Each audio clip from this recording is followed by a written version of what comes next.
स्वागत है दोस्तों आप सभी का आपके अपने YouTube चैनल विकास यादव मैथ्स क्लासेस में। और एक बार फिर आपका स्वागत करता हूं मैं चैनल पे। और आज हम क्वेश्चन नंबर 2 करने वाले हैं। एक्सरसाइज 3.2 क्लास 10th का जो चैप्टर है मैथ्स। ये तो सबको पता ही है कि हम मैथ्स के क्वेश्चंस कर रहे हैं और ये एक सीरीज जो चल रही है लगातार हर एक क्वेश्चन आप तक पहुंचाने का ये हम चला रहे हैं और आप हमारे साथ बने रहिए। अगर आपने पुराने क्वेश्चंस नहीं देखे हैं तो आप चैनल के प्लेलिस्ट में जा करके देख सकते हैं। बाकी आपके लैपटॉप स्क्रीन या फिर जो भी स्क्रीन आप यूज कर रहे हैं उसके राइट साइड में टॉप पे एक लिंक ब्लिंक कर रहा होगा, आप उस पे जाके क्लिक करिए, आपको पुरानी वाली वीडियोस भी मिल जाएंगी। कोई दिक्कत वाली बात नहीं है। देखो पुरानी वीडियो से हम सारे के सारे क्वेश्चन अब तक के हम कर चुके हैं। अब क्वेश्चन नंबर 2 की बारी है। क्वेश्चन नंबर 2 में भी हमें क्या करना है, हमें सब्स्टिट्यूशन मेथड से इसको सॉल्व करना है। क्वेश्चन कह रहा है कि ये दो इक्वेशंस दी हुई हैं, इन दो इक्वेशंस को यूज करके आपको m की वैल्यू फाइंड करनी है। तो m की वैल्यू फाइंड करने के लिए मेरे प्यारे बच्चों यहां देखो, आपको m की वैल्यू अगर फाइंड करनी है तो जैसे मान लेते हैं हम इसको ऐसे लिखते हैं y is equal to m x plus 3। अगर मुझे सिर्फ m की वैल्यू निकालनी हो तो m की वैल्यू कुछ ऐसे निकलेगी। तो मेरे प्यारे m की वैल्यू तब तक नहीं निकल सकती जब तक आपको y की और x की वैल्यू ना पता हो।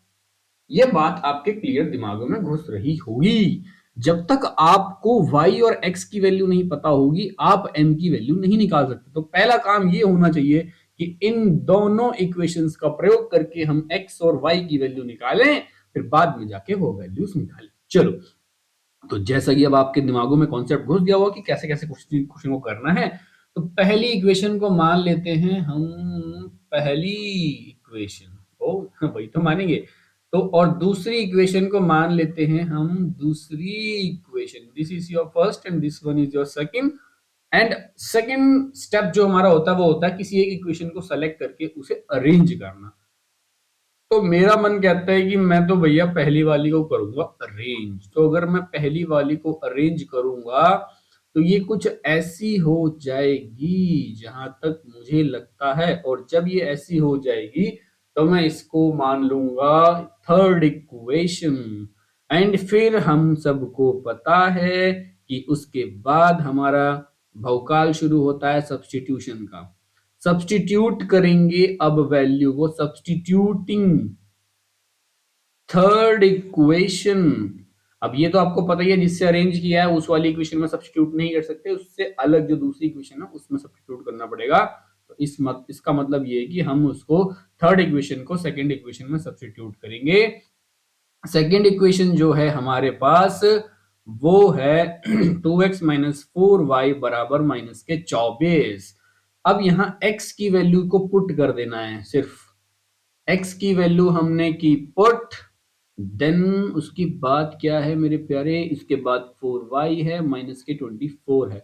ये सबको पता है कि दो से दो काम खत्म, सेट हो गया भाई। 11 माइनस के 3y माइनस के 4y भाई माइनस के 24, सब काम सेट है, एकदम सही चल रहा है। अब आगे चले चीजों को लेकर के। तो मेरे प्यारे कुछ ऐसा हो जाता है, ये खेल कुछ ऐसा हो जाता है। और आगे थोड़ा और चलते हैं तो ये खेल कुछ ऐसा हो जाता है। अब मेरे प्यारे अगर हम इसको करें तो 4 और 1 5 मिल जाता है, 2 और 1 3, 5 2 और 1 3 हो जाता है। और ये माइनस का 7, भाई माइनस से माइनस कटने के बाद मेरे प्यारे 35/7 हो जाता है। 7 को भी काटेंगे तो क्या हो जाएगा, 7 5 that is y is equal to 5 मेरे प्यारे। यहाँ पे y की वैल्यू हमको निकल के आ गई कितनी, 5 5 5।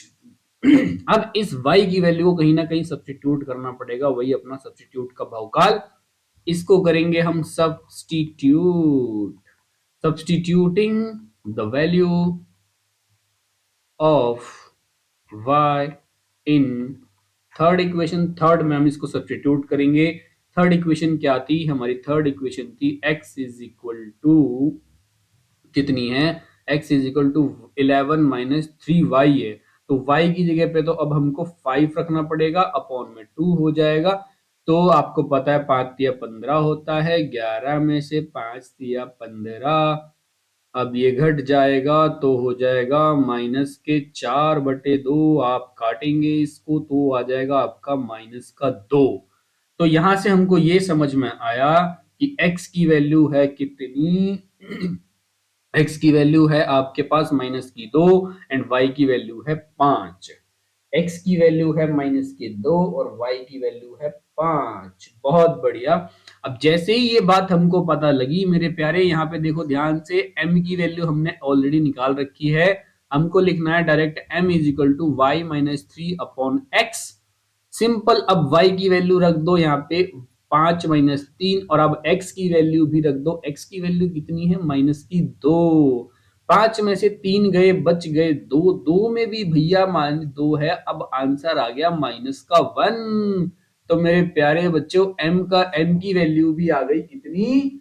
-1। अब आप सबको ये क्वेश्चन समझ में आया होगा, और मैं उम्मीद करता हूँ कि सब समझ में आया होगा। अगर नहीं समझ में आया तो आप मेरे को कमेंट सेक्शन में बता देना, मैं आपको दोबारा से ये क्वेश्चन समझा दूंगा। और तब तक के लिए धन्यवाद। नेक्स्ट क्वेश्चन के लिए नेक्स्ट वीडियो में मिलेंगे।